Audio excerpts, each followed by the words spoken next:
woman in focus today is Dr. Anushay Malik. And she is a lecturer, historian at the Simon Fraser University. I thought to myself, we've never talked to a person who's a historian. So this is our opportunity to talk to Dr. Anushay Malik. You're most welcome in our program. How are you doing? I am really good, and I'm absolutely honored to be here. I think the work that you guys do is so important in this space. So thank you so much. Thank you. Thank you. So Simon Fraser University and city of Burnaby. How did you guys get together? Well, actually, so I've been working as a lecturer limited term with Simon Fraser University for the 5th year is just about to start, in fact, so 4 years now. And then I've been working on the South Asian community here because that's what I've always done. Even when I was in Lahore in Pakistan, I've always worked on South Asian history. It's what my PhD was on. And so when I came here, I got involved in the history work that was happening here with, first of all, the work that was being done at the University of Fraser Valley with Dr. Baines. Yes. And they gave me a space to work with the BC Labour Heritage Centre on South Asian labour in Burnaby. Yes. Not just Burnaby, it was overall in British Columbia. That's right. And then when this project was being done by Jane Lemke, who's the curator at the Burnaby Village Museum, she got in touch with, again, Dr. Satvinder, and they put me in touch with them. And then it just kind of went from there, where from an initial sort of discussion about, can you advise on the project, to let's curate something together. And so I really love that they're creating that space to kind of give a certain amount of control to the South Asian community of telling their own stories. I like that part. So yeah, that's how it happened. So the South Asian community is, I mean, in British Columbia, comprises of people that come from India, Pakistan, Bangladesh, Fiji, East Africa, and rest of the world. Yes, England as well, right? Absolutely. So have you been able to meet all people from all different parts of? It's been really fun because, as we all know, initially there were mainly Punjabi Sikhs who came, and then especially from the 1960s, there's been large numbers of people who've come from all over South Asia. Right. Which, as many of us know who've lived there, is so incredibly diverse. That it's really hard to even tell that story, right? Where do you find a hook? That's right. And the more we've done research and work, the more you find, I mean, of course, your own story as someone who comes not just from India, but has a connection, and a deep, meaningful connection with Africa, right? People don't realize that story exists. So I literally, we went from the Burnaby Village Museum, and their researchers went to the Kenya food that's right here, that store. There's stores like 786, which the owners of these stores share that history, right? And so they tell that story, but through the products that they keep. That we keep these spices, we keep these foods, and they're both Indian, and they're from Uganda, and they're from Kenya. And so there's this amazing global story. So at the museum, I really committed to telling the story through empire, through the British. And so we're focusing on trying to make the story not just about a relationship with one country, but a relationship with empire that created connections with multiple countries, right? I guess at that point you can say the Britishers were horrible to all the places that they had colonized. I guess that, would you be saying all that? Well, actually, so we're trying to tell it through storytelling, because I love that with historians' work, and as an academic, you pitch to a particular audience, but it becomes very meaningless if people aren't reading it, right? And so here, the insistence has been via Jane and the people at the museum that you have to pitch to an 11-year-old, right? And so now, how do you, I mean, I could say, I want to talk about colonialism. What makes it fun for an 11-year-old? And so I've been trying to learn how to do that part. And we're doing it through storytelling. So we're telling stories of people and what empire meant to them. Because if empire was a way in which the British need workers in the railway in Uganda, that's a story of empire. That's right. But I don't have to tell it as empire. I have to tell, you were looking for a job. Sometimes you went on contracts which were really unfair to your older parts of your family, older generations. And you went and you worked on the railways, and that made you both, after several generations, Indian and Ugandan, and then you came here and you were also British Columbian and Canadian. That's right. And you carry all of that. And then to say South Asian is just one part of the long story of you, right? Like, so your job is very interesting. It's fun for me. I don't know if it's as fun for my students, but it's fun for me. But it's very detail oriented, because you have to be, as a researcher holding a doctorate, that means your job is always to go into the nitty-gritty of everything. Yes, yes. And so looking through old documents and finding where they are is a skill that I think comes from those years. And so I went through, for example, all the newspaper collection that's at the Socialist Party office. When I was working for the BC Labour Heritage Centre, they put me in touch with that. And through that, here, you would comb through years worth of documents to find one instance of, it looks at this, a South Asian who was working at this place at this time. Right. Now let's look through other government documents, through case law, and see if we can find their story. Wow. So that's what we were doing. Isn't that interesting? You mentioned that you're from Lahore. Yes. Now, people who come from Lahore have a chip on their shoulder. Yes, 100%. And they say people who haven't been to Lahore haven't even been born. Well, it's true. I mean, it's true. Because the culture over there is so beautiful and so rich. Yes. It is just amazing. I had an opportunity to go to Lahore twice in my life. So I've lived.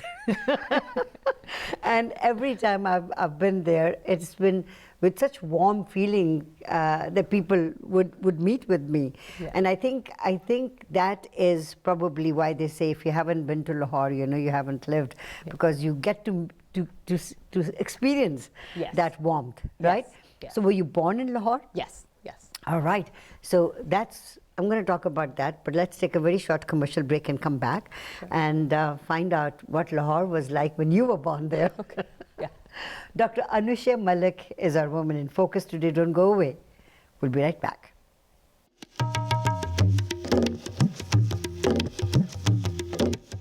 Welcome back to Women in Focus. Our Woman in Focus today is a very intelligent doctor of history, Dr. Anushay Malik, and we were talking about you being born in Lahore. Yes. Okay. So, I am assuming, of course, partition India, so Pakistan.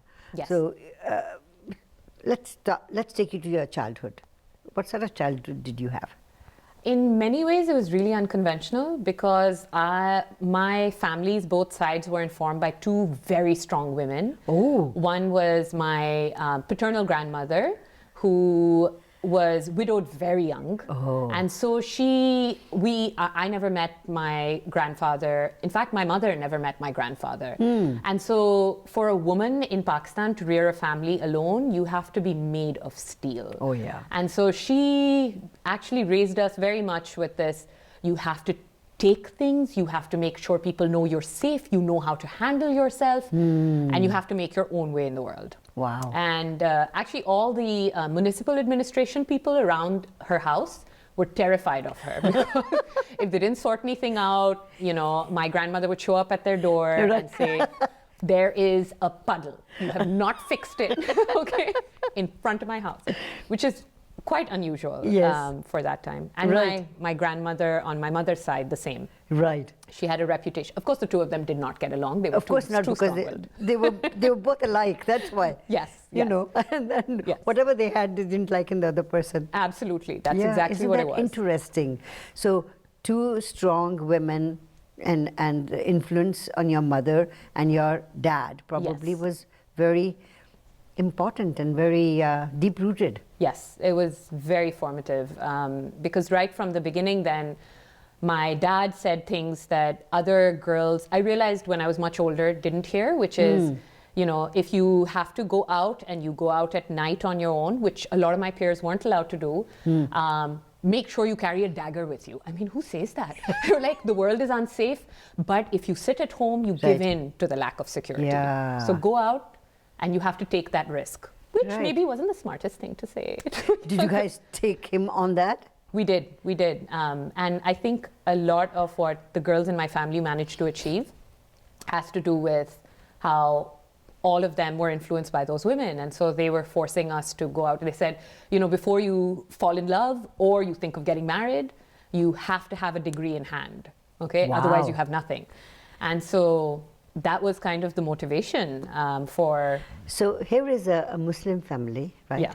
And a father saying, you've got to have a degree in your hand. Yeah. And then we hear stuff from Afghanistan where Taliban is saying, no woman should be educated.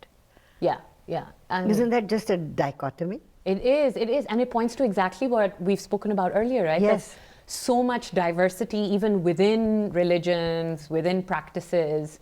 And so I think that's part of what it was, that a strong woman in any religion can change how children are brought up and can change generations. Isn't right? that beautiful? How many in the family? I'm one of 5. Oh, wow. So mom and dad were busy. Yes, yes. And what number are you in the hierarchy? I'm number 1. Oh, you're So the I'm the oldest. eldest. Wow. So you had to prove to be, you know, the mettle of your grandmothers. Yes, I did. I was also their favorite, so it made life easier. If you were to call one of my siblings here, they would say, oh God, we had to hear so much about what she's going to achieve. And so how were the kids brought up? I mean, you know, equally, I guess, then? Equally, but there was definitely, by the time my 2 younger brothers who were twins were born, my mom was exhausted. Oh, I bet she was. Exhausted. And so a lot of the times there was, you know, it wasn't legal to drive in Pakistan until you're 18. Right. But I was 16 when my mom handed me the keys and said, you know what, nobody's going to say anything. You go pick up your sister from school. And I was like, okay, sure. And you would do that. And I did that. And technically it's illegal. And you would think technically, but it kind of makes you feel like, okay, I can do these things. And I need to take responsibility. Right. Which has its good and a bad thing as well. So yeah, I learned to take responsibility, but I also learned, it's only in my adulthood that I'm learning it's okay to ask for help. Yeah. That you can't do everything yourself. By yourself. Yeah. So meeting, so was there, well, because your parents let you go and were encouraging you to study and all that, how about meeting guys? So there they actually drew a line. Oh, really? Okay. Although guys would come to my house all the time, yes. I knew based on what they said and the way that they said it, that they weren't okay with me being in a relationship earlier on. Okay. So were you expected to have a arranged quote-unquote marriage? Well, actually, that only hit me until in my 20s. Oh, I see. In my 20s, they were suddenly like, you know, Anushay, there's this guy, so should we at least go and see him? Start a conversation. Yes.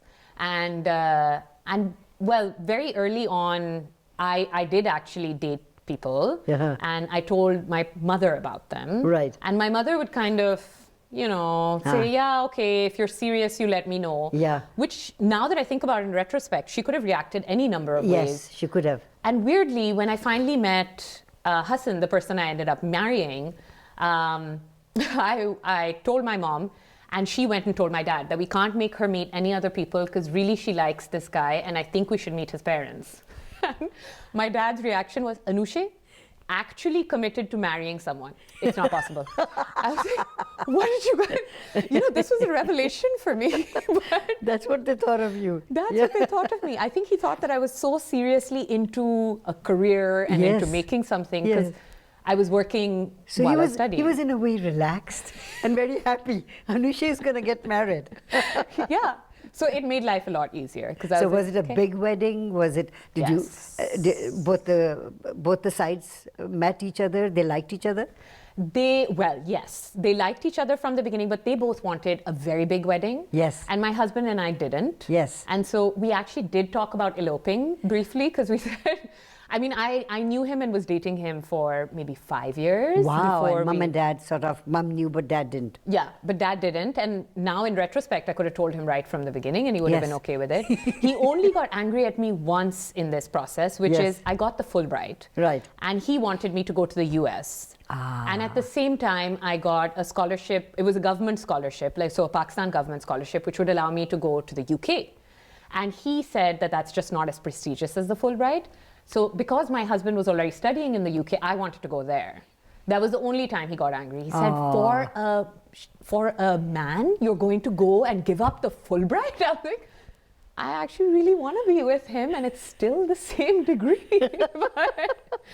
So I did it. So you've traveled to many different places. Yes. I want to talk about that. And that must have, helped you expand your horizon as well. In many ways, yeah. Yeah. Dr. Anushay Malik is our Woman in Focus today. Don't go away. We'll be right back.